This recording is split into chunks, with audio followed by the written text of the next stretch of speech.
Дами и господа, аз съм Емил Кошлуков, вие сте с TV7. Благодаря, че ни гледате. Това е новото предаване. Понеделник и вторник от 5 часа. Надявам се да ви хареса. Започваме днес с Андрей Нечев, Владо Каролев и Велислава Дърева. Ще коментираме това, което всички коментират: политика. Знаете как е политика, изследвания, карат се.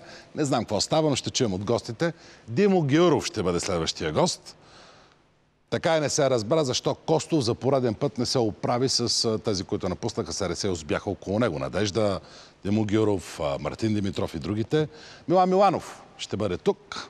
Известен лекар. Не е само темата Деня на лекарите, на здравните работници и проблемите в Пирогов, а здравеопазването е нещо, което засяга всички нас. Вярвам, че ще бъде не лошо предаване. Да го почваме, ако искате. Започваме сега.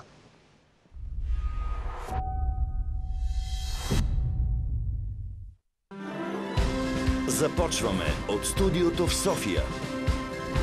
Достигаме до всяка точка на страната.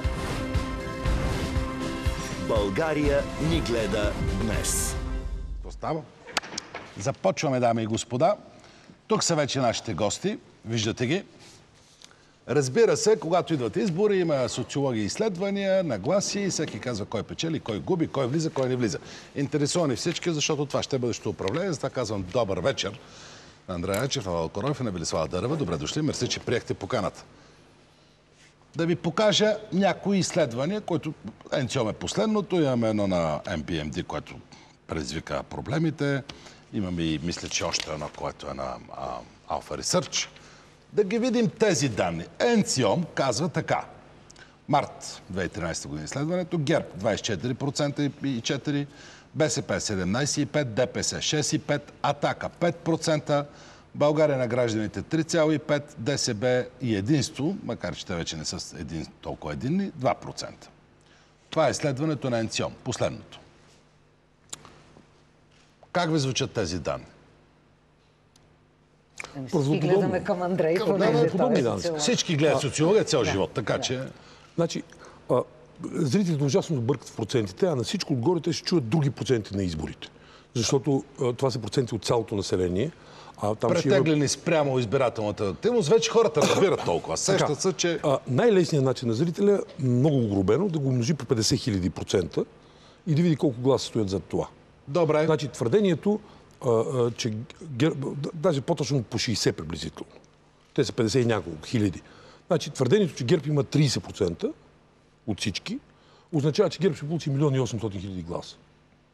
Твърдението, че ГЕРБ има 20%... Не означава това, господин Райчев, ако он иска избирателна активност, ще получи 1 милион, а пак може 30%. Зависи колко хора гласуват. Не, 30% от всички избиратели... Да приемам обаче, разбирам, това са някои обективни данни. ГЕРБ води във всички изследвания, нали така? Господин Каролев, госпожо Дърева. Така казват социолозите. Аз не съм социолог. Вярвате ли? Така излиза. Аз не вярвам на социолозите в България много. Айде! Но не ще ви кажа защо. Но в смисъл, те не лъжат чак толкова много.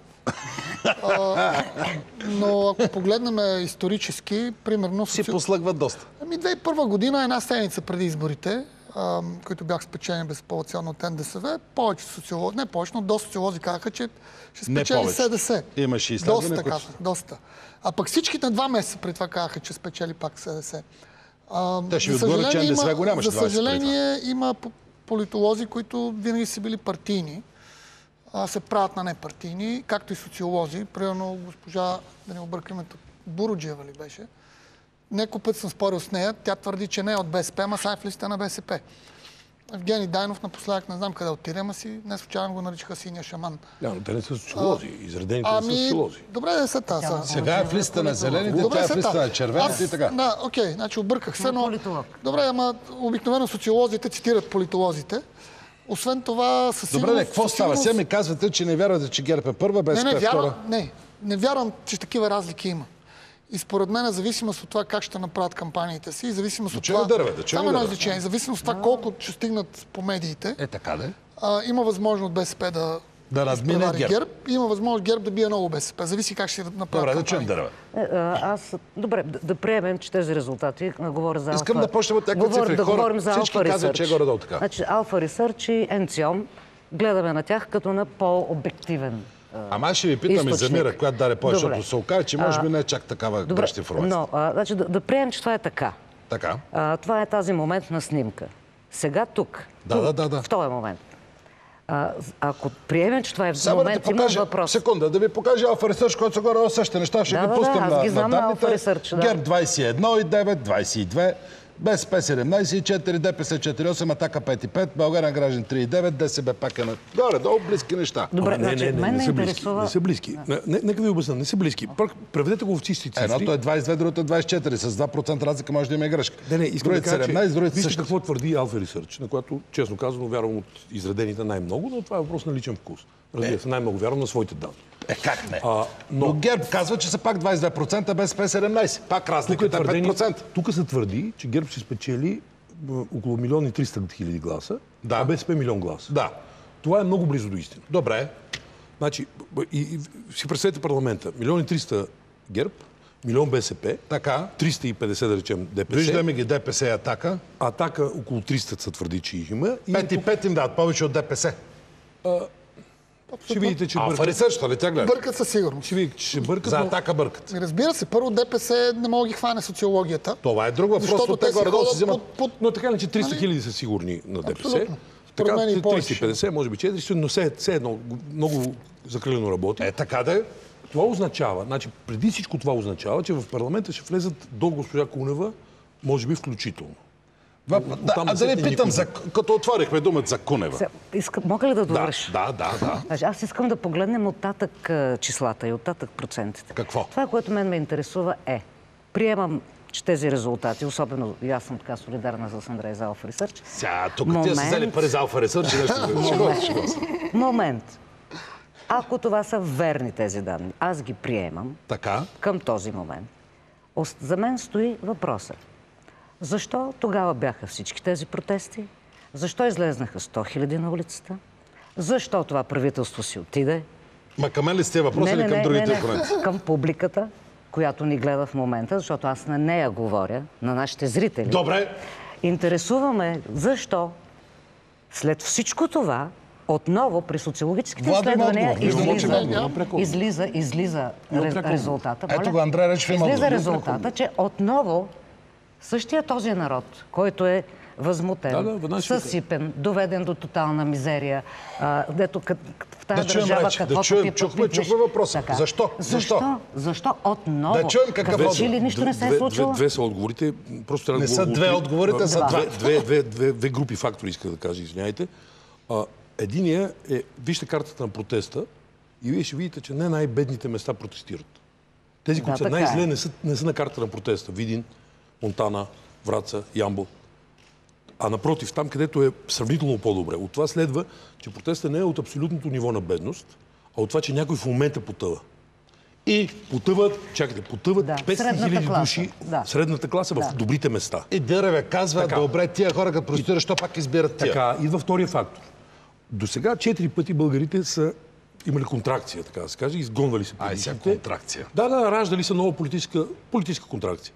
Раждали са нова политическа партия. Костов, грубо казвам, второто СДС, ОДС, Царя и Бойко Борисов.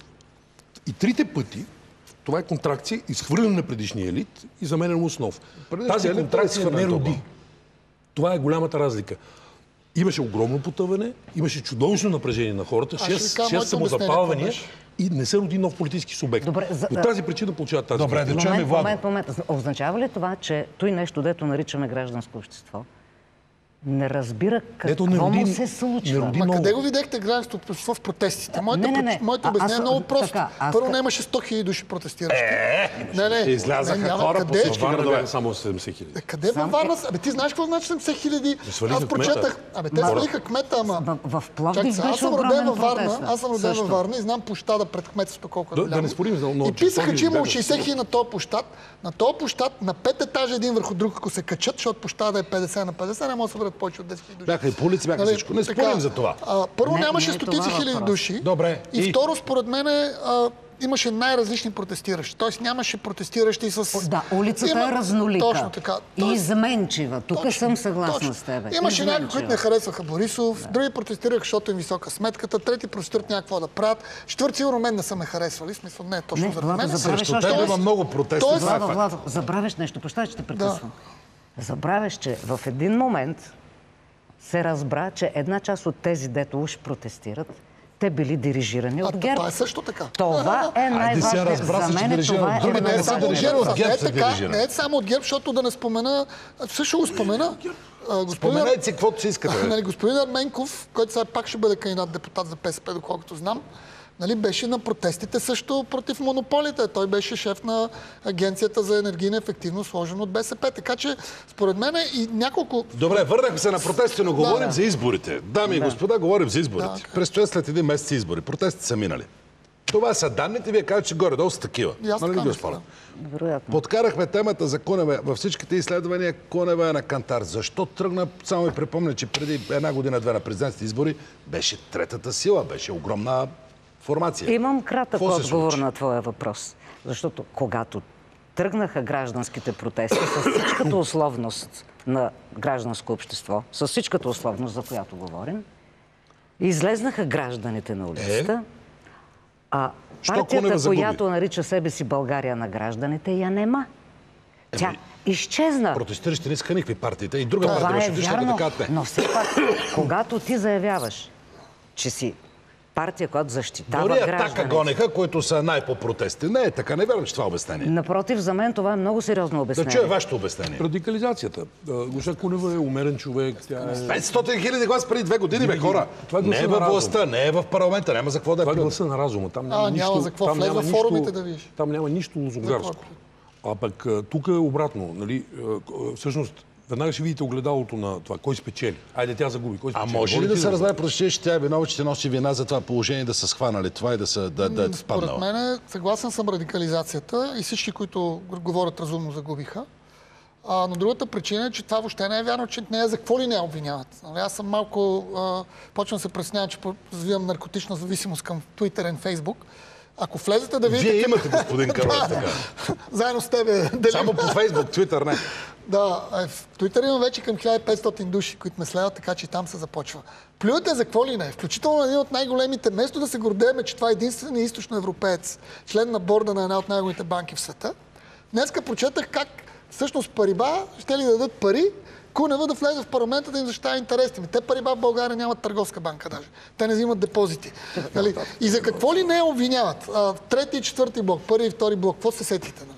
Какво се сетите? Факта обаче, че тя... Факта обаче, че в изследванията 99-та година Европейския съюз не... Да влезе много дълъг спорт тук. Не може да влезем, защото има една истина и тя е, че европейците казват 99-та година. Искате ли да дойдете в Европейския съюз? Искате. За всички източноевропейци, т.е. не е само за България, всичките руски ВВР-ове са затворени преди да влезем в Европейския съюз. Така че ние сме имали опция. Влизаме или не искаме? Който твърди другото да ни ги почваме. Да държим разговора около избора. Сега подкарахме Кунева да ви кажете две думи за БСП. Наблюдаваме, почваме двете големи партии. Поред мен Кунева ще влезе със сигурност. Добре, така излиза по някои изследвания на кантар, може би влиза. Ще го видим. Много зависи. Въпросът е, че загуби страхотно старта, който имаш. От какво зависи преди всичко? Кой влиза? Зависи от броя на участниците. Ако участват 3 милиона души, бариерата е 120 хиляди. Ако участват 4 милиона души, бариерата е 160.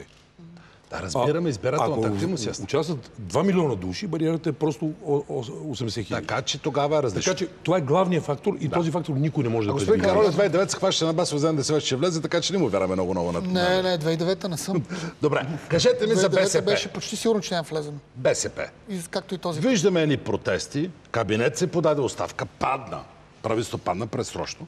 И не виждаме БСП да печели, да капитализира, да извлича дивиденти. Защо? И това има много ясно обяснение. Какво? БСП е партия свързана с прехода. Може всичко да се твърди за БСП. От това, че е комунистическа, до това, че което аз мисля, че е една от най-демократичните партии в България. Но не може да се отрече факта, че БСП е кръвно свързана с прехода. Какъв преход? Тя от 100 години партия, тя е свързана с комунизма, с всичко. Оставете преди преход. Аз съм свързан. Ме върза тя, като са свързат. Тия 23 години. Първо, те са такива до някъде по замисъл на БСП мирен преход. Половината време БСП било на власт. По този начин БСП не може да се яви като новото. По никакъв начин. Ама опозиция би трябвало да печели при критика срещу кабинета. Не печели. И докато Бойко Борисов беше на власт, Сергей Станишев го настигна и даже, според някои изследвания, даже го надмина. Аз не мисля, че е така, но така ли ще го настигна, защото събираше всичко опозиционно. А сега не го събира. Сега просто не е въпросът до Бойко Борисов. Сега е въпрос, че хората протестират срещу 20-те години срещу всички и съответно БСП отива на своето. Чакайте малко. Само да обясня. БСП е много влиятелна партия. Тя продължава да е една от най-влиятелните посткомунистически партии въобще в Източна Европа. Никой не спори за това. Си, но обяснете ми как вие вадихте изследване януари, беше 1% разликата, сега стана 5-6-10. Защото какво стана за 2 месеца? Сергей Станишев събираше протест срещу Бойко Борисов, който е единственият, който ще го събаря. А сега Бойко Борисов се изтегли. Протестът на хората тръгна да се насочва срещу всички. Както обясних, контрактът се оказа празна. Добре. И възпроизведохме се тук.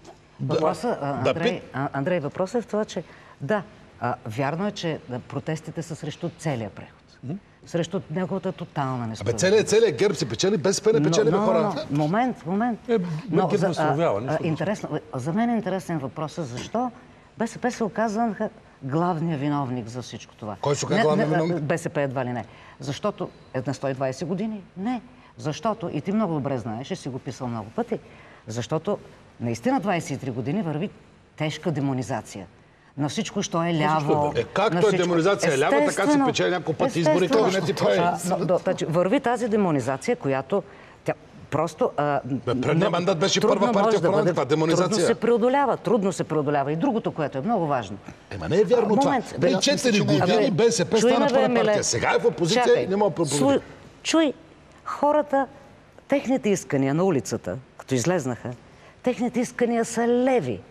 Техните искания са социални. И какво става? И в същото време искат тези техни желания да ги изпълни дясна политика. Да чуем Кароев, той е специалист. Отговорът е много прост за мен. ГЕРБ и БСП са си леви партии и двете, защото в Библията е написана... Аз винаги съм... Какво? Аз още 2009 година го казах. Защото в Библията е написана не по приказките, по делата ще ми познаете. И 40% леви гласове в България се разпределят между ГЕРБ и БСП. Къде са десните тогава? Дълбоко грешиш. Въобще не греша дълбоко, защото в икономиката само да ви питам, си има определение за това, кое е дясно и лява политика. И някой, който прави дефицити 4 години, е ляв политик. ГЕРБ 4 години правиха дефицити. Тези аргументи, преди да ги подкараме, да ви питам още нещо преди рекламите. Парванов се скри. Няма го. Има протести, има събития, има драми в БСП. Защо Парванов не участва? Съвсем понятно. Той се държи в момента след известен конфликт с Станишев лоялно към БСП. Или чака Станишев се издаде избори да се върне Бялкан. Участие в момента би било вреда за БСП. Съответно, битката, която те биха могли да имат след изборите, той ще получи... сега ще каже, слушай Сергей, аз ти помогнах максимално, ти загуби. Това му е така възможна версия. Ако участваш, ще звучи така, как няма да загуба, като ти участваш. Той се пази, за да може Сергей да опере всички ръце. Не само се пази, а знае, че една такава намеса може да събере голям негатив и няма смисъл. Какво ще му търси сметка и се върне Бялкан, като ще събира негатив? Даже Овчаров и Петков, се намеси, се засегнаха, както виждате, не вредят на с Овчаров и Петков след рекламите. Пускаме реклама и продължаваме.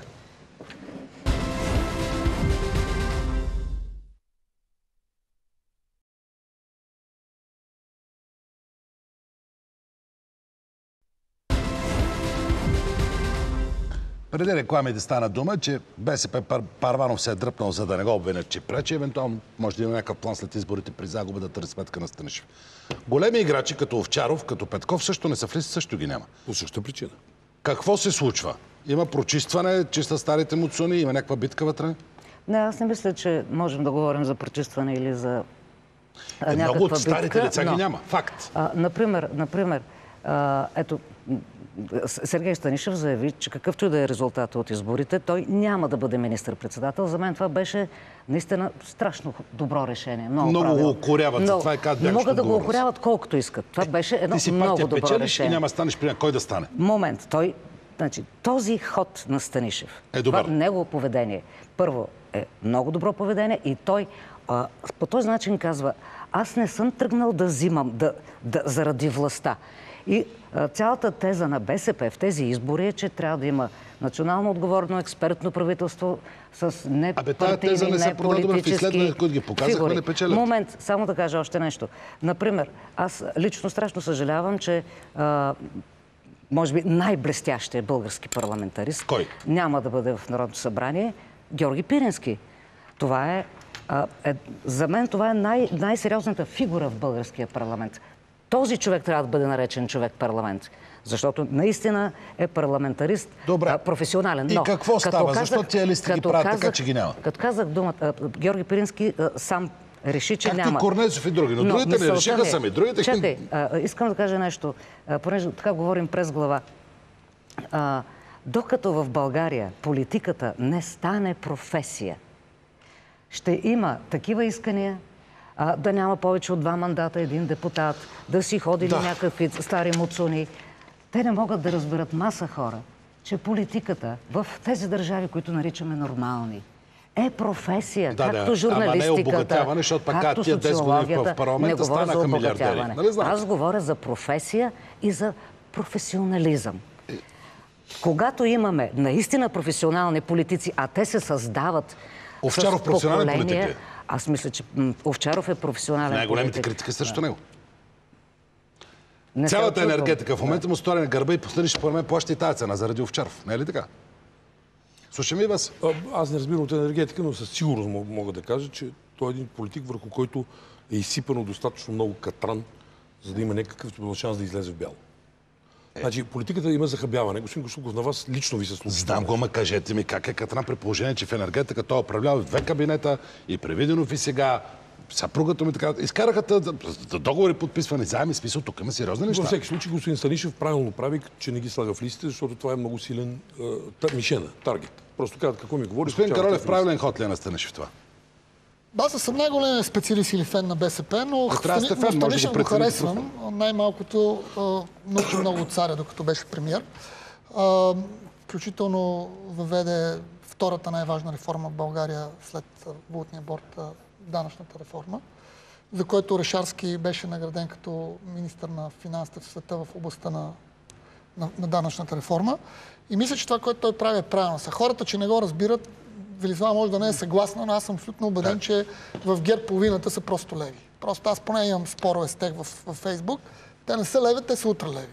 Всъщност най-ултралевите са в Атака, след това са в ГЕРБ, а в БСП мога да кажа, че вече са социал-демократите, плюс някои баби и дедовци на по 80 години, дето са били партизани. Така че в ГЕРБ има много повече леви поддръжници, отколкото в БСП. Добре. Аз съм абсолютно убеден. И това е основната причина.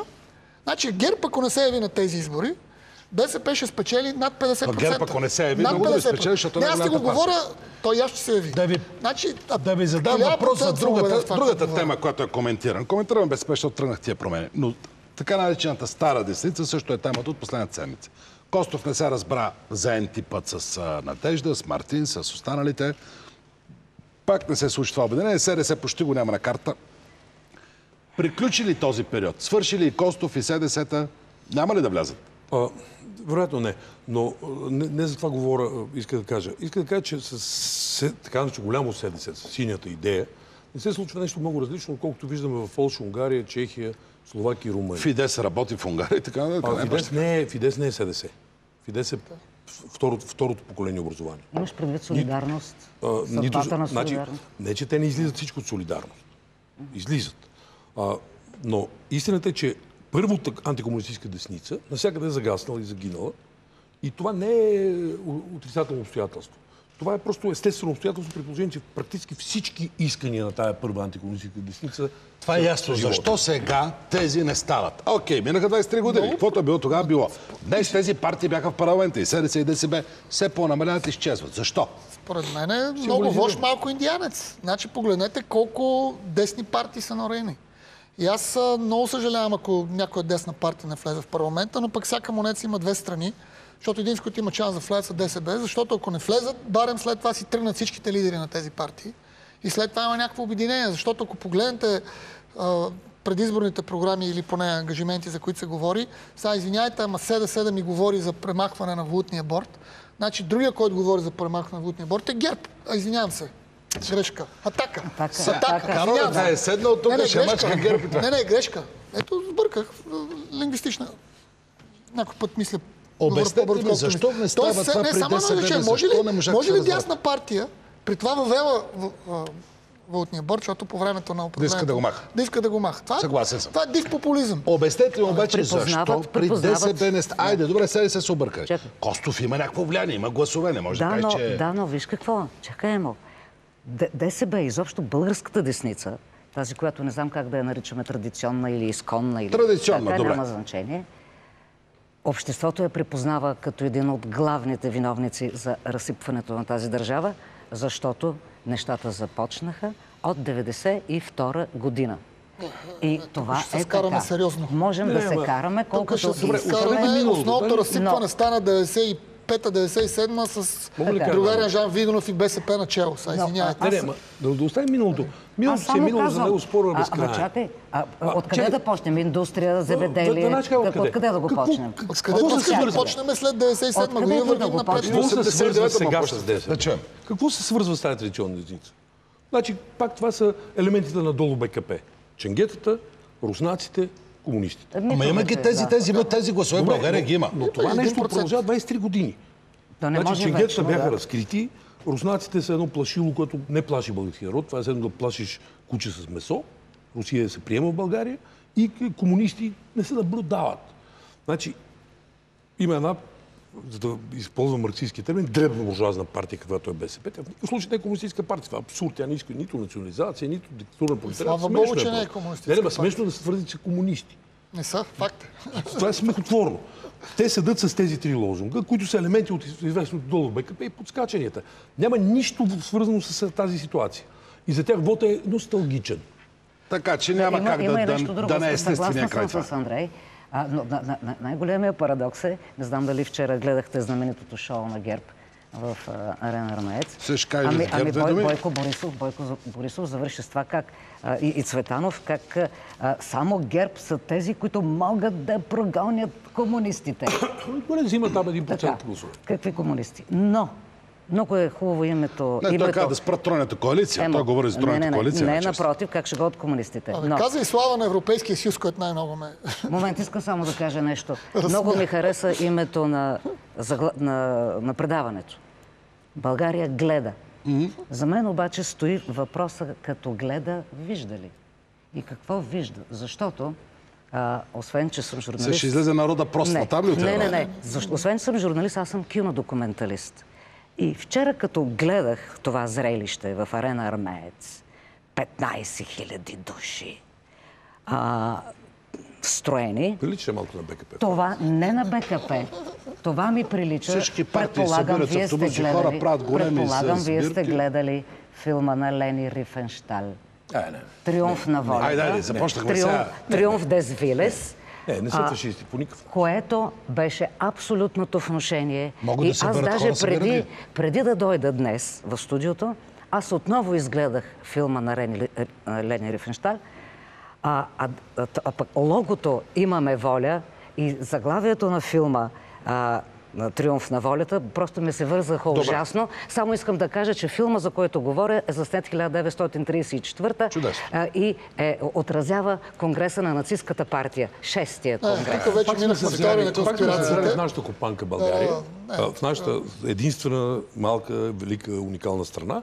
И вместо да погледнем по-широко. Такива лидери като Бойко Борисов дал Господ. Това е Качински в Полша, това е Басеско в Румъния, това е Орбан в Унгария и при нас този. Значи, някакви фашистски елементи, и то именно елементи, имаме при Орбан. Всички останали са класически, популистически, много популярни, хора, които полека-лека се захабяват. Авторитарни, тоталитарни. Авторитарни, Защото това са тоталитарни в никакъв думите. случай. Но Тоталитарни в авторитарни никакъв случай. задължително. Тоталитарни, къде сега ГЕРБ да малко- излезе малко работата, малко пресолихте пресолихме ме. супата тук, да. Но, обяснете ми, ето ГЕРБ вчера, ако пък не бяха направили събиране на голям конгрес и изкаране, ще кажете работата там. Но ГЕРБ излизат, имат тази подкрепа, пак казвам, въпреки че правителството подаде оставка, въпреки протести и всичко, който не може да се каже, че нямаше лозунги срещу правителството директно, нали? Имаше ги на протести. Водят. Десетицата старата я няма, БСП не печели. Единственият човек, който печели комент е "Атака", със сигурност. Със сигурност, във всички изследвания. от своите проценти половина, т.е. от 80-90 хиляди, които винаги е имал, отиде на 5%, 30. Обяснете ми това. Как "Атака" стана най-голямата най-печелището до протеста? Аз имам много просто Това обяснение. е по-острия Станиш може да говори остро, всички други Значи, могат да за да не заострят. обвиня народа, народа си е много умен. Част от него е глупава. Малка част, но има такава. Ето, директно ви казвам. Директно ви казвам. Хората, които ще гласуват за "Атака", са два вида хора. Българите са мъдри хора, народа е Ти по-силен. знаеш тази работа, извинявам се за тази дума. За "Атака" ще гласуват два вида хора. Едните са много малко, те са, които са около Сидеров, и ще лапат от субсидията, а другото са просто глупави хора. Съжалявам. Нищо субсидия, печелят 5%, 6 им дават на Съжалявам. всички изследвания. Ако ги умножава по 60 хиляди, това са Искам ясно страшно да много. кажа, това не е народа, това е една много малка част от народа, слава Богу. 300-400 хиляди, половин милион. Не са Чакай, половин чакай, милион. чакай. Добре, Изчакай 300-400 хиляди. Чакай. И не са и толкова. Имах така, много странен разговор с хора, които винаги съм уважавала. Това са хора интелигентни, образовани, да, те са доста по-възрастни. Хора знаещи. 2005-та 300, 2009-та 400 за. Чакай, не прекъсвай. И тези много интелигентни хора ми обясняваха как ще гласуват за Атака. И аз казвам защо. Аз не съм видял такъв интелигентен човек. Не. И знаете ли какъв потресаващ отговор получих? Какъв? Са умни. Те казаха, на нас ни трябва малко фашизъм. И аз им казах, извинявайте. Къде ги намерите интелигентните хора да искат фашизъм? Няма малко фашизъм.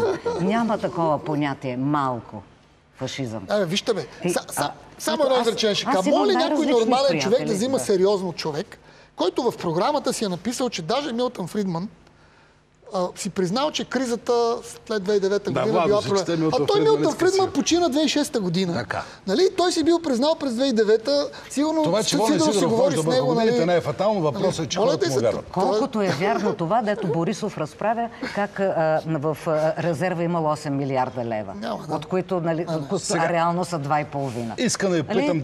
Тези приказки, да ги знаем как се хвърлят милиарди. Има сигурно 50 хиляди Дами и пенсионера, господа, да минем към изборите, защото мисля, че ще предстоят. направи Сидоров пенсия. Изследването ги видяхте, партиите ги обсъдихте. Кажете ми, при това положение, което виждаме към момента, всички твърдят, популярната теза, знаете, нестабилен ще е този парламент, може би ще има нови избори след това, май няма да стане кабинет. Смятате ли, че ще бъде трудно да се направи кабинет към ситуацията в момента, както я гледаме? Защото никой не иска да каже за коалиции нищо. Да, ама да видим, но очевидно ще стигне до коалиция, нали така? Това е смътен въпрос. И аз би го разделил на две части. Първо, кой може да вземе властта? Може ли някой да вземе властта? Очевидно сам никой от това, което виждаме към момента. Това е проблем. Има варианти, при които, примерно, Сидоров плюс Борисов взимат властта. Говорим за коалиции вече. Да, но може да направят както предишния път беше също. Сега едва ли ще стане така, ще стане гласна подкрепа, по-скоро ще е коалиция. Значи, мислиш, че някой ще позволи в Европа... Колега, казвам ти колега, защото сме били в една партия. Значи, Атака не е случайно, даже не е в никаква група в Европейския парламент. Те даже националистите не ги искат. Значи няма шанс НП да се съгласи Борисов, ако спечели, да влезе в официална коалиция с Атака. Неофициално, да. Емилия, не си добре ще изрешение. Въпросът за властта е отделен от въпроса за управлението в случая. Как е отделен? Ще обясна. Значи, по-вероятно да дойде един, който да може да държи властта, отколкото възможността той да управлява. Управлението ще се натъква на изключително тежки неща и единствената му възможна легитимност е тази, която Стояни се изчислява няколко месеца преди изборите. Не един, който взима цялата власт, а нещо, което успява да закрепи България за 2-3 години или нещо подобно. Тоест национално отговорно правителство. Това е практически единствения шанс. Това вярвате ли на тия тези за национално? Друг шанс няма да се управлява. Това Беров гледахме, Попов гледахме. Поне вие ги помните и от този тип, нали, с смесена подкрепа. Програмно беше едното. Тежък бандитизъм. Значи, когато аз предпочитам, като си отговаря ГЕРБ или БСП, си отговаря ГЕРБ и БСП. Какво е това програмно? Аз го подкрепям, ма не управлявам, ама ми дай парите. Според мен е голяма лъжа. Има ли партия без програма? Другите правителства не са ли програмни? Какви са? Да, ако народът не излъчва един, който да коалиции, както е в цял свят. Не е ли това? Няма да имаш правителство на малцинство, както е в много страни. Няма да имаш възможна коалиция. Значи, вижте Белгия, вижте Холандия. Що да не може ДПС, що да не стане така? Навсякъде има правителство на малцинства, такъв е проблем. Не мисля, че ДПС ще се стане. Разиграваме игра, разбира се, но това е най-вероятният изход. 1,3 ГЕРБ, 1 БСП, 300 и нещо ДПС, 300 Атака и 200 Кунева. Атака сега е повече, как 300? Повече ще изкарат. Как зависи от избирателната комисия? Практически, извън възможността, най-пряката възможност, да възпроизведе до сегашното, ГЕРБ с подкрепата на Атака, какво друго съчетание? Атака не съчетаема с ДПС. БСП с Кунева и с Атака. Тройна коалиция нова. Ако влезе Кунева. С ДПС, БСП, ДПС и Кунева. Ако влязат, ще направят коалиция. Нова тройна коалиция. Това е най-лошото възможно съобщение, което може да разкаже за българската. Това няма да бъде решение. Всеки, който е ял дървото на ДПС, знае, че правиш коалиция с него, си отиваш на секундата. Но доколкото така че, според мен, нито Кунева, нито БСП ще искат коалиция с ДПС от тук нататък, когато иде. Ще искат с Лютви Местан вече с новата преобразуване на ДПС със сигурност. Когато аз разбирам позицията на България за гражданите, на Кунева, тяхната идея въобще не е да правят коалиции, Точно а да се така. утвърждават като политически Точно фактор. така. Точно. И те, ако влезат, Кунева, това ще им Те се ще случи. бягат от Тя ще влезе и коалиция. няма да... Ох, майко. Последното, което ще направят е коалиция, в Те която ще ще бягат имат едно от коалиция, министерство. да. Значи аз мисля, че те ще искат да се представят по-добре на следващите избори. Това според мен Като е позная тяхната хората, които са там, ще искат Ще искат да каквото се падне, правят. взема идея. Не е така. Тук мога да спорим. Не мисля. Добре, Владо, вие ми Владо, казвате, спорим, че да. няма да има кабинет ясен, стабилен. Това ми казвате. Не, аз не. Нека ли аз да кажа Да. какво мисля? Според мен много е почти невъзможно да има извън тези партии в парламента, при което според мен има два сценария. Единият сценарий е правителство на малцинството, или на ГЕРБ, или на БСП, зависимо с кой ще излезе с най-много гласове. Най-вероятно на ГЕРБ, правителство на малцинството, с негласна подкрепа, ако е на ГЕРБ, на Атака и може би и на ДПС. Ако е на БСП, с Так и негласна... ДПС едновременно. Говоря негласна, не говоря официално. Ти не знаеш ли в колко общини Атака и ДПС си партнират? Да ти кажа ли броя на общините? Колко Нали? са? Какво е другото? Какво е другото? Нали? Двама месеца човека не Или нови избори след 5-6 месеца.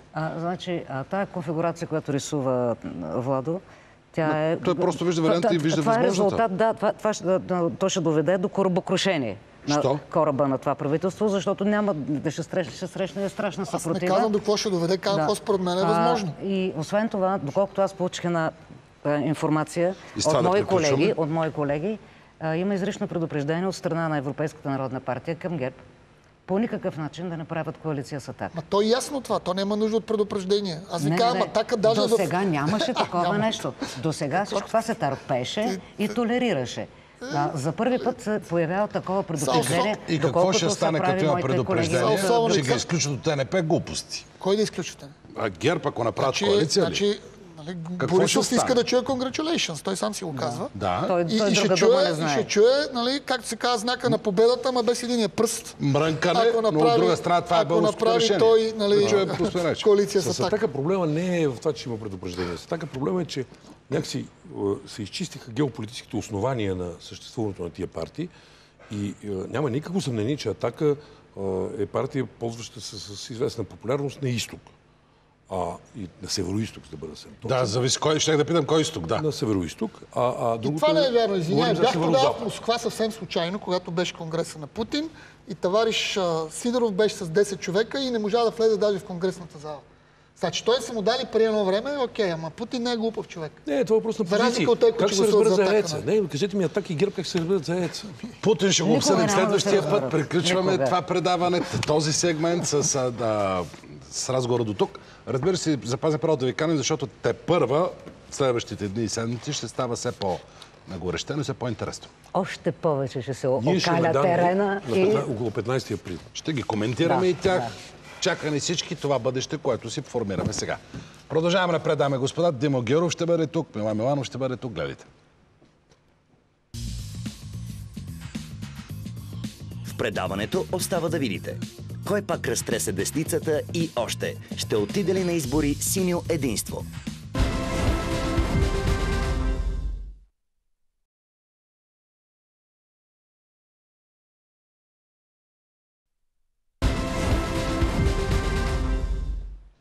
Тук вече Димо Геров. Казвам добър вечер.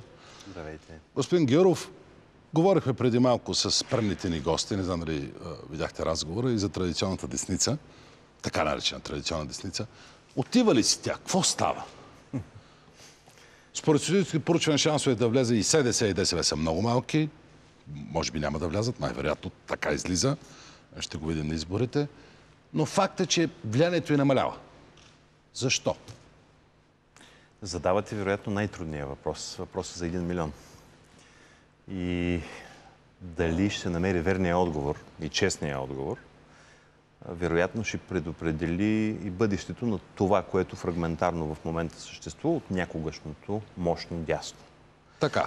Защото истина е, че има голяма обида в момента сред привържениците, симпатизантите и членовете и на ДСБ, и на Синьо единство, и на онези, които все още поради някакви причини гравитират около остатъчното СДС.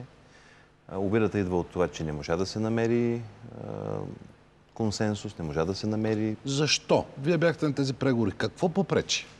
Не съм бил. Добре, вие лично не. Аз си задавам същия въпрос. И Надежда, вие сте в Синьо единство в групата, която по СДС, останахте с ДСБ, Надежда преговаряше. Какво попречи да се... Да речем, че оставяме СДС към момента. Говорим за ДСБ и за вашата организация.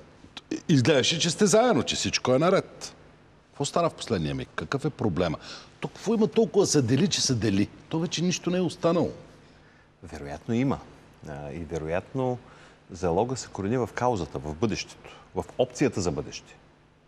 Смисъл? Може би думата опция е най-важна, защото тази опция би могла да се реализира, би могла да не се реализира. Те сега, ако не се постигне единството, после ли ще се постигне? Ами, вероятно някой така си мисли.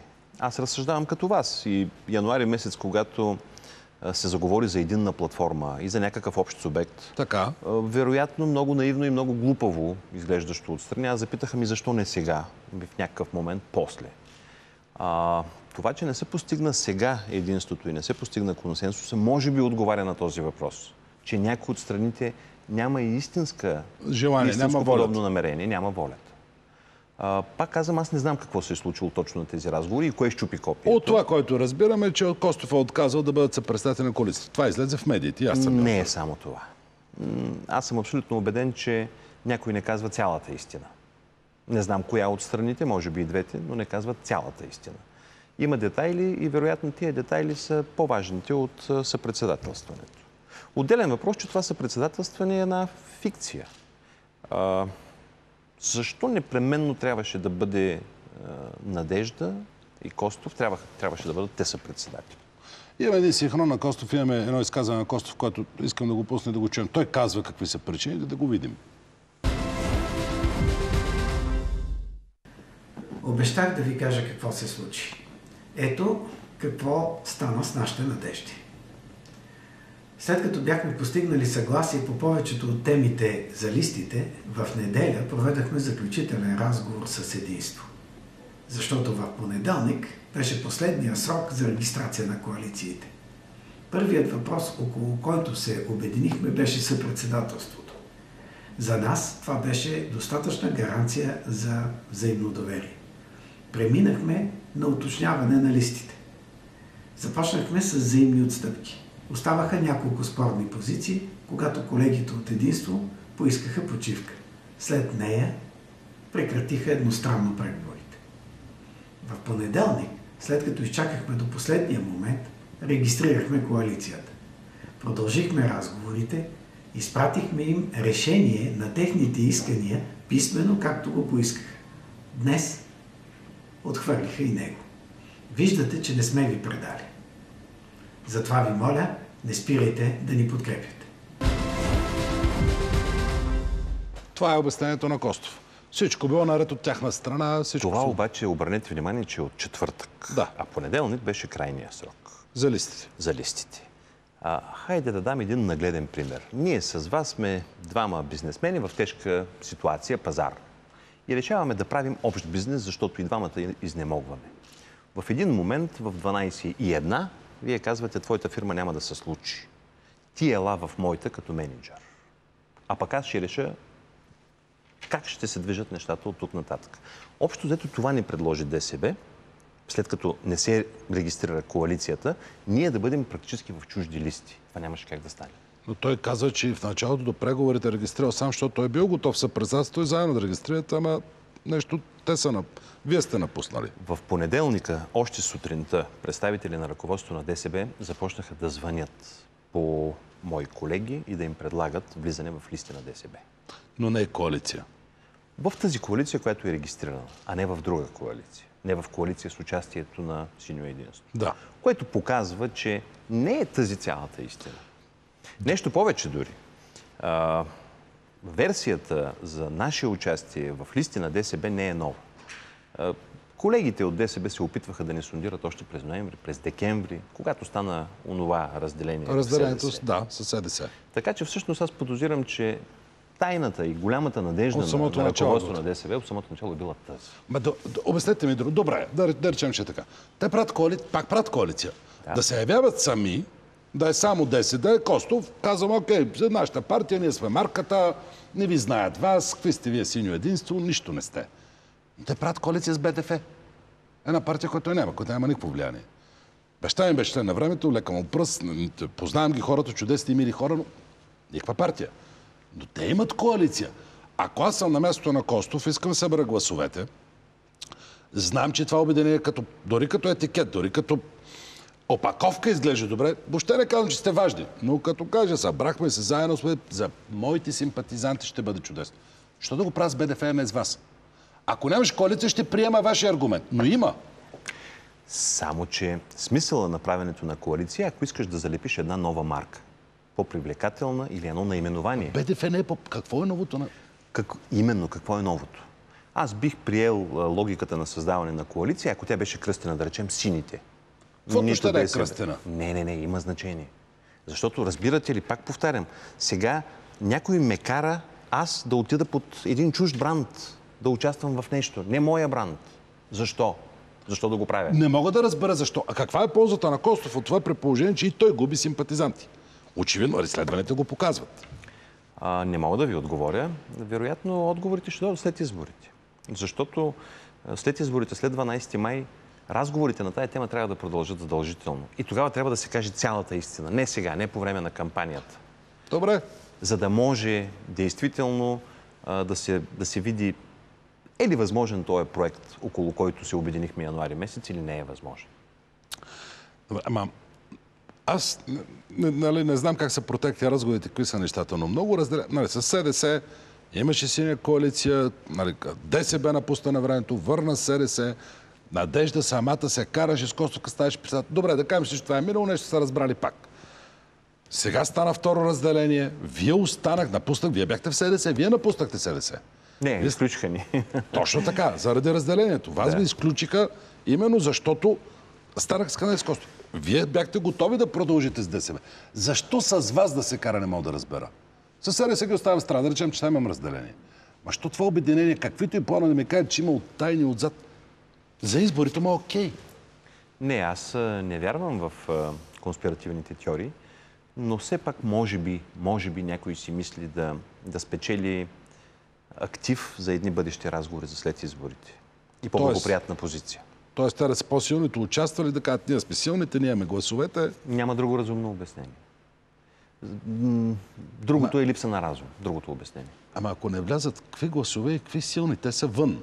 Това се питам и аз. Добре, на вас като ви обажите, като ви казват, прямо на вас са ви избрани силни, казват, запоете в нашите листи, ви казвате, защо ли в листа, като му направим коалиция? Пак сме на същите места, поне да направим. Какво ви отговаря, че то не е? Не. С мен ситуацията беше по-различна. Аз още от около Нова година категорично заявих, че няма да бъда в листа на ДСБ. Бих могъл да бъда само в коалиционна листа, така. Обща.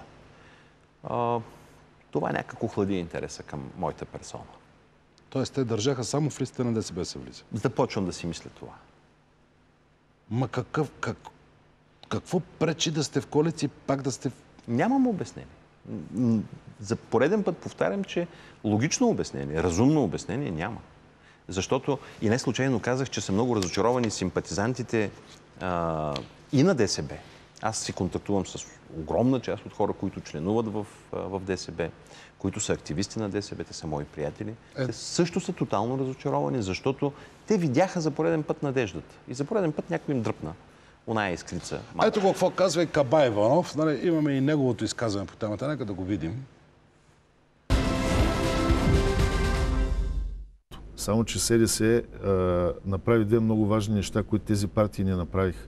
Първо се изчисти от провалените елити на прехода и второто нещо, върна формата си, съюзна форма, като съставена от партии и движения, за да има дискусия. Това го направихте, ама няма резултат голям сред обществото. Не се вдига под... Гледам социологията, гледам изследване. Да, няма ви много. Между другото, това, че не се показваме по някои медии, това, че ЦИК взема решения, които са явно противозаконни, насочени срещу нас, аз го възприемам като част от битката срещу нас, защото ние сме една формация, която е антистатукво. Каба Иванов казва, че те са... И те наистина сигурно ще издигнат, не съм гледал листите внимателно, сигурно издигат и нови лица, няма толкова старите. Те пък се опитаха да върнат стария формат, да се разшири СДС и да стане като старото коалиция от много партии, от много движения. Не, това е само привидно. Включиха радикали и Под каква форма? Единствено регистрация в Централната избирателна комисия. Никаква друга. Всъщност няма никакво споразумение, освен предизборното споразумение. Аз бих повярвал на тая мантра, ако това беше направено под една друга форма, формата определя и съдържанието. Няма съдържание в това обединяване. То на мен лично ми изглежда много фалшиво, целящо нещо различно. По-скоро да си дадем един по-различен образ, ама да си останем същите. От другите, това приказване безсмислено за провалени елити на прехода, кои точно елити? От кого се отърваха? Всъщност, изключиха тримата депутати, които бяха най-активни и които се опитваха да бъдат някакъв коректив вътрешен. Той говори за Костов и за ДСБ общо. Не, той говори, предполагам, за последно. Той няма никаква заслуга за това, което се е случвало по-рано, защото той е сравнително нов човек в себе си. Давате ли си сметка, че след това нещо предполагам са немалко хора, които са били симпатизанти на дясно през годините, от 90-та година. И вие и аз всички имаме такъв сантимент, кой където да е бил, все пак си спомня, че имаше много голямо СДС. Сега те могат да препознаят единствено на тези избори ГЕРБ като такава партия. О, да. Аз се опасявам, че всъщност волно или неволно този, който провали разговорите и който провали обединението на Синьо единство и на ДСБ, всъщност подпомага ГЕРБ. Така става. Така е. Де-факто е и така. В някаква по-малка степен партията на госпожа Кунева. Може ли това да е било някаква цел? Отново повтарям, че не искам да вярвам в конспиративни теории, но вече нищо не е изключено. Но това ще бъде резултата от липсата на споразумяване. Добре, вие сега в тази ситуация ще продължите напред. Говоря с господин Панчугов. Не съм говорил, гледах и изявления и коментари. Сега от тук нататък какво прави вашата формация? Синьото единство. Очевидно няма да участвате в тези избори. Продължавате ли като партия, като организация? Така или иначе партията съществува. И така или иначе това, което се случи, е неуспехи за самата нея. В това число неуспехи за ръководството на партията. Защото няма какво да се лъжим.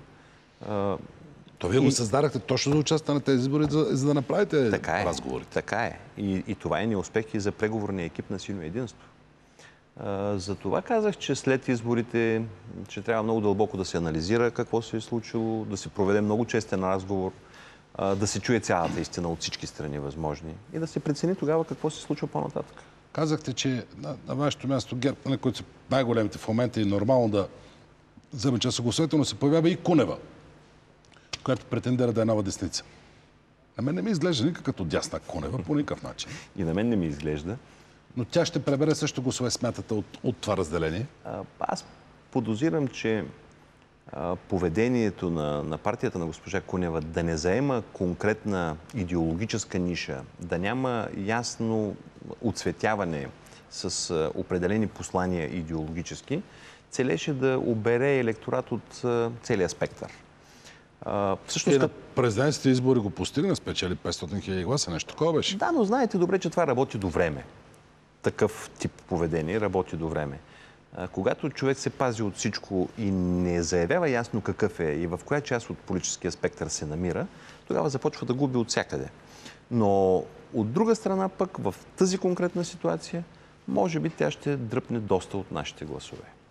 Което е жалко. Което е много жалко и което се случи, между другото, вече веднъж на президентските избори, защото голяма част от нашите членове и симпатизанти гласуваха целенасочено за нея, протестирайки срещу кандидатурата. Да. Това е като почнем от Едойчо Беронов и стигнем до Христов, нали, все такива номинации. Вие какво ще правите при тази ситуация? Оставате ли в политиката? Занимавате ли се? Напускате ли? Аз ще изчакам да видя какво ще се случи на изборите, какво ще се случи в дясния спектър и може би ще участвам в едно последно усилие за създаване на нещо ново. На обединение? На някакво обединение. Защото това включва ли и СДС разговори? Опасявам се, че много трудно Почти е невъзможно да бъде проведен разговор там, защото СДС в момента се оглавява от шепа хора, които работят за друга политическа сила. Не е тайна. Работят за ГЕРБ. Много ми е неприятно да го кажа, но е факт. Ама те казват, че пък вие сте работили за Костов, че де-факто сега пък... Добре, това са пълни глупости. Ако ние бяхме работили за Костов, аз сега щях да бъда в листата на Костов. Факт. Така е. Защото има тази покана и той потвърди. Да. А пък някои от ръководството на СДС доказано се облагодетелстваха през последните 10 на 12-15 месеца. Доказано. Как така доказано? Ами така. Има документи. Че са натрупали пари по... Кой пари, кой договори, кой услуги. Това е сериозно обвинение. Не, това не е обвинение. Това е факт. Това е повторение на констатации на ваши колеги медийни, активни медии, които са направили разследвания. Добре, кажете ми, старата десница в това стояне, в което я виждаме сега, ще има ли след... Най-вероятно няма да влезе в парламент. Приемаме, че данните от социологията са сравнително обективни и точни. Ще има ли след изборите? Ще има ли това, което на времето беше мечта на милиони българи? Със сигурност няма да има в този вид. Нито в онзи от преди 15 на 20 на години, нито в този вид, в който влиза в изборите. И може да прозвучи грубо, да прозвучи лошо, но всяко зло за добро. От друга страна, може би най-сетне някои лидери трябва да си дадат сметка, че е време да се оттеглят, да си дадат сметка, че не са анализирали добре ситуацията. А този лидер е Костов, защото да се смени 5 лидера, нали? Докато при Костов е проблема, очевидно. Явно там е драма. Не само. Така ли? Добре, вие си знаете. Благодаря ви за този разговор. Ще гледаме нещата, ще продължим да го коментираме този месец преди изборите. Жалко, че това не се случи, казвам го най-откровено, най-искрено за много хора, но такъв е живота. Много жалко, действително. Ние продължаваме с доктор Милан Миланов. Беше празник на здравните работници. Има какво да си кажем в здравеопазването. Той е винаги интересен и приятен събеседник.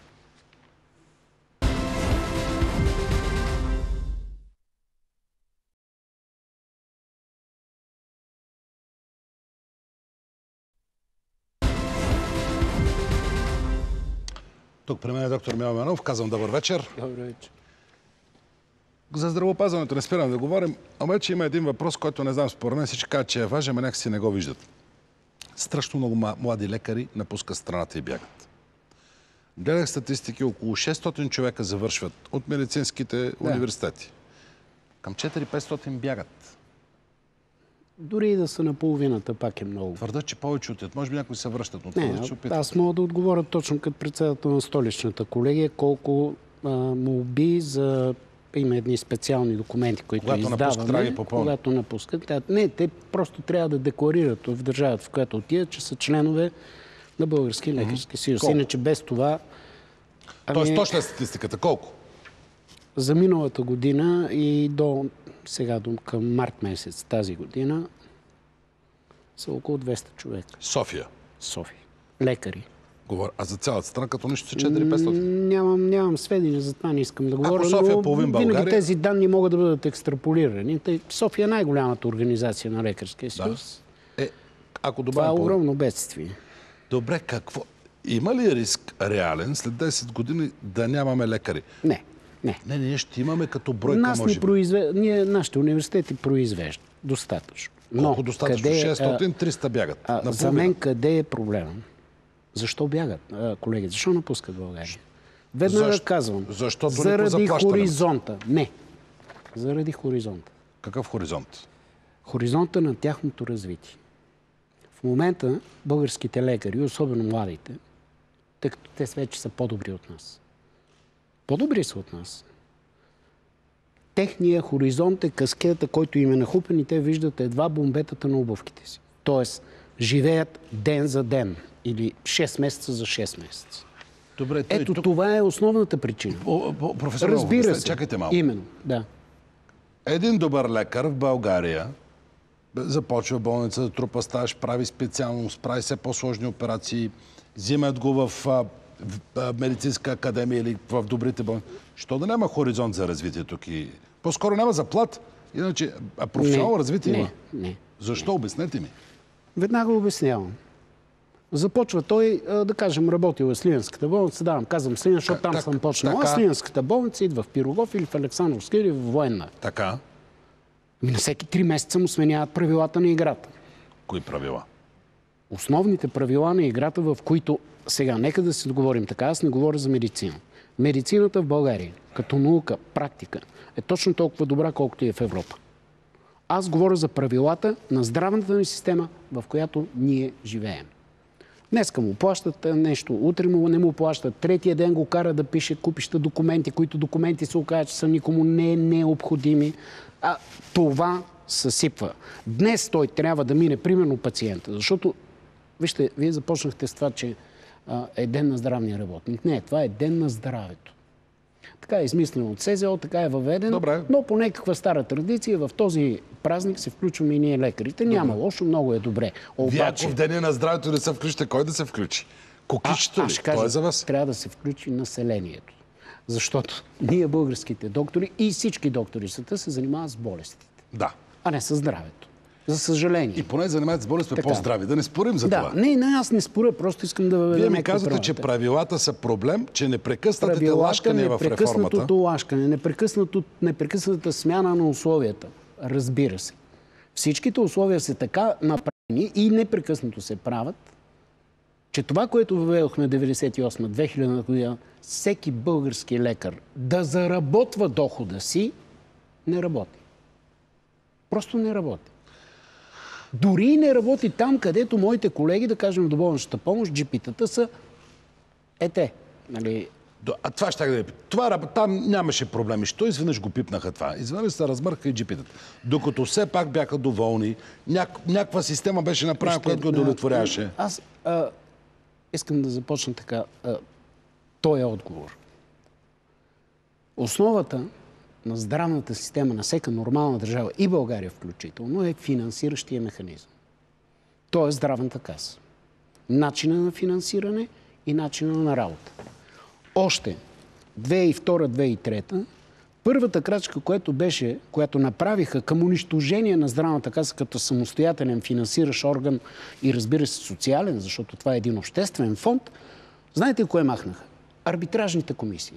Ние бяхме създали в закона арбитражни комисии, арбитражни комисии, когато има сблъсък между дали е GP, дали е болница, между здравната каса и се решаваше проблем в арбитражна комисия. Първото беше това. След това разцъфтяването на национализацията на здравната каса беше по време на Тройната коалиция. И след това, за съжаление, ГЕРБ не отмахнаха тези неща, а чисто и просто ги продължиха, превърнаха здравната каса в някакво малко джобче на един финансов министр, който той вади колкото пари иска и ги дава. Никой, ето, вземете програмите на всички партии. Нито една от партиите не казва какво ще прави с финансирането. Тоест, ще продължим ли осигурителния модел? Здравната каса каква ще бъде? В този си вид ли ще остане? Добре, професор Мело, да ви питам, като тази здравна каса е такъв препънен камък, аз знам от опит и няма нужда да си извършил политология да знаеш нещо за тези системи. Когато има един такъв огромен монополист към здравната каса, го управляват чиновници, изкушението, риска да стават бели е огромен. Що не освободим пазара, да има други здравни каси, да не е най-единствено се оправят? Веднага ви задам въпроса. На каква база ще се конкурират те? Аз знам. Здравната каса ние направихме от монополист монстър. Чудовище. А пълно чудовище стана? Да, тя стана. Сега в момента е пълно чудовище.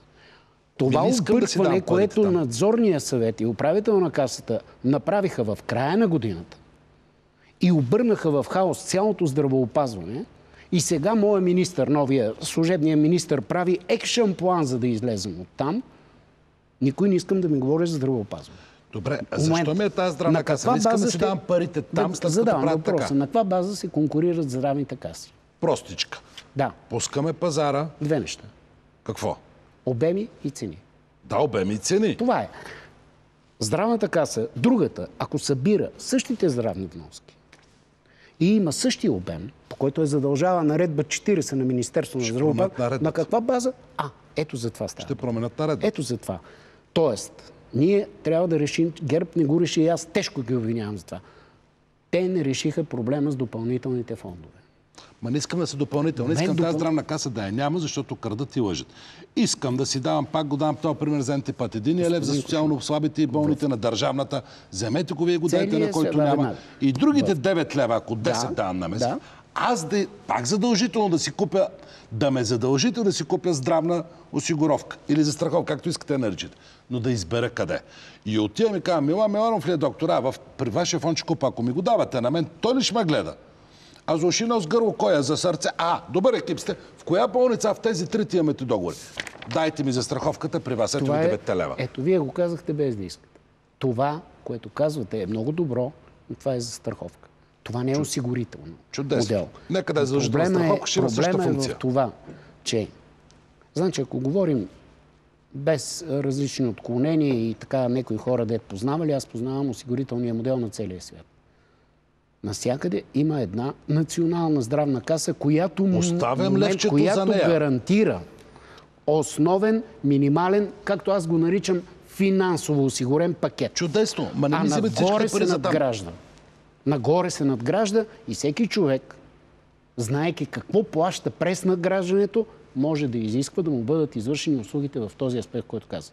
Този застрахователен модел работи най-добре в Съединените щати. Да, оттам го гледам. И всеки президент, който се опитал да го пипне, последва съдбата на Бил Клинтън. Защо го казвам това? Искам всяка една от партиите, които ми се явяват, аз слушах и предните говорещите преди мен, слушах сега Димо Гюров. Всяка една от партиите, първото нещо, което трябва да направи, какво ще направи с Националната осигурителна каса.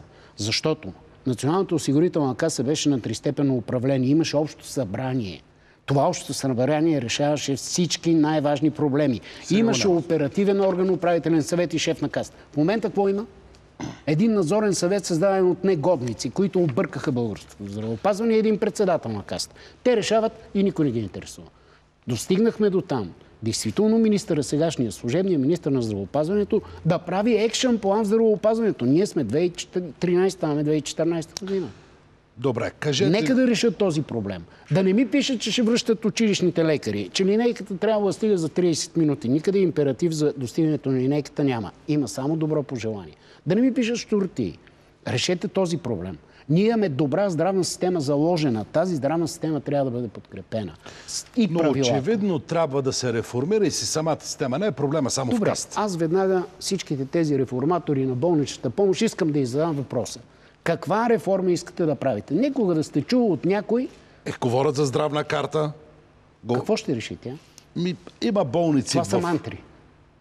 Защо това не е? Но това е мантра. Защо ви трябва болница в малък град, която не е правена операция от 5 месеца, обаче се води, че има там хирург или какъв? Вие ще отидете да легнете там на това легло при този лекар? Представете си, че в този момент, представете си, че след една година в този малък град някой си излъже и направи една тежка инвестиция за един, да кажем, голям завод с иновации, който завод поема 3 до 5 хиляди човека работещи. Тогава ще се направи болница. Ама ние преди това ще смачкаме оная, така ли? Да, ма сега инвестирате не, момент, аз и давате милиони там, при положение, че тя не дава услугата. Става дума за здравната карта. Здравната карта е мантра. Искам да знам на каква база... Казват, че имаме повече болници от Германия. Знаете ли, никъде в света болниците като количество не са мярка. Как да не са мярка? Са мярка. Леглата. Може да не си хоспитализиран на легло. Имаме повече болници, болнични заведения от Германия. Германците никога не са сравнявали с Франция, да кажем, по брой на болници. Те сравняват по брой легла или легло ден на население. Такъв термин, брой болници няма никъде. Добре, бе, професоре, ние сме 6 милиона. Вижте, аз знам, че разбивам някои мантри. Другата мантра е крадене на касата. Касата не може да бъде украдена и няма такъв момент. За това не знам. Така, не. Но че мога да са... другия проблем не е ли това, което говорите непрекъснато за тия диагностично свързани групи? Вижте, да спрат тия клинични пътеки. 98 година, веднага ви говорим, 98 година ние разглеждахме двата модела. Пътеки и диагностично свързани групи. За да е ясно на населението, диагностично свързаните групи са само финансов механизъм за разплащане. Само. Да. И тогава преценихме, че много по-важно за България е да постигнем еднаквост на качеството на медицинската услуга на територията на цялата държава, отколкото да тръгнем към финансов механизъм. Още повече, в 1998 година ние нямахме пари. Просто нямахме за да направим това нещо. Добре, но сега 2013 спокойно можеше да се смени това. Момент, разбира се. Ние залагахме така, че влизането на диагностично свързаните групи, ако не бяха се случили протуберанциите политическите в държавата ни, трябваше да се случи някъде края на 2005-та, началото на 2006 година. Започват да влизат. Що не става? Какъв е проблема с клиничните пътеки, които всички се оплакват и мръкат, защото отиваш, ти имаш други три болести, ама той само това мога да гледа, само това плаща? Няма такова положение. Това са сега засилени факти. И разбира се, аз съм бил в болница, налагат се да пишат и друго, само да прегледат. Това са прецеденти, не са правило. Клиничните пътеки вече някъде от към 2008-2009 достигнаха своето екстензивно развитие. Можеше малко да дръпнем напред в екстензивното развитие на всяка една пътека и да вкараме диагностично свързаните групи. Добре. Обаче, ние нямаме пари в момента да го направим. Диагностично свързаните групи са свързани с 1,5 пъти до 2 пъти повече пари от тези, които държавата през нашите осигуровки заделя за здравеопазване. И това бяха напразни илюзии на 2-3 министри от ГЕРБ. Просто бяха напразни илюзии и самия факт, че не беше решен този проблем, го доказва. Добре, бюджета за здравето расте в последните години. При ГЕРБ давах абсолютно повече пари. Пак не се получава това. Не е проблема само в парите. Нещо друго, Разбира се, че не е. Разбира се, че не е проблема само в парите. Добре, кой е другия голям проблем? Другия голям проблем е най-така общо казано, това е стратегическата рамка на здравната система на България. Какво означава това? Която се променя всеки месец. Тоест, че няма единна концепция, национално съгласие по някакъв път. Ето, взимам един пациент. Днеска му каза, за да отидеш тук при някакъв специалист, трябва да минеш през GP-то, ама GP-то може да не ти даде, защото няма, пък ние значи тук може да те пусне по другата пътечка. Тайна. Или на другия ден му се казва, ви сега, за твоето заболяване може да не минаваш през GP-то. Ма той не знае човек. Той не е дължен да знае. Да. Датчанина, холандеца, белгиеца е свикнал с тази система от детството си. Той знае пътя, по който трябва да мине, за да стигне до определено место. Второ, днес спешни операции ще прави болницата в Каспичан. Утре ще ги прави Пирогов, третия ден ще ги прави коя си болница. Тези хора са толкова объркани в пътеката, по която върват, защото това е пътеката. Пътеката, по която трябва да мине, за да стигнеш до истинския човек. Така. Ние казахме, GP-то е само гейткипър, т.е. вратар на предна позиция, който ще спира и отхвърля тези, които и ще лекува тези пациенти, които нямат нужда от специалисти. Които нямат нужда от специалисти и от болнично лечение. GP-то в момента се е превърнал в един писач на направление. Превърнаха го. Не са виновни колегите. Превърнаха го. Защо? Нали? Пак гледат всичките тези, вие които казвате, са... че са увеличили. Значи, такива увеличения аз не признавам. Никой не може да ми докаже, че парите, които имаше здравната каса някъде до към 2009 година, защото по време на тройната коалиция се извърши ограбването на стратегическия резерв в Националната банка. Така, да. Което, между другото, след това беше превърнато през закон от ГЕРБ, беше превърнато в факт. Но преди това те бяха го изсмукали. И сега им чета някакви приказки, някаква програма за здравеопазването, която се занимава с дребнавостите. А не се занимава с основния проблем. Основният проблем е поддържане на системата сигурна и от дете човек да знае пътеката, по която върви, за да стигне или когато се разболее, да се поддържа сигурност. Добре, последно кажете система, за тази електронна здравна карта. Ще оправи ли малко нещата? Сега я въвеждате. Тя също е мантър. Тя също е мантър. Отдеве сами казвате, че има бумащина. Момент, ще спаси точно това щях да кажа. Ще спаси колегите ни и разбира се пациентите от непрекъснатата тежка бумащина, с която се занимаваме. Но нищо повече не може да се постигне. Когато от 90 бях директор на Пирогов... че лекарите са станали писачи, поне това като го спрем ще ги освободим. Когато бях директор на Пирогов в 90-та година и поисках да въведем на 3 степени електронна система в Пирогов.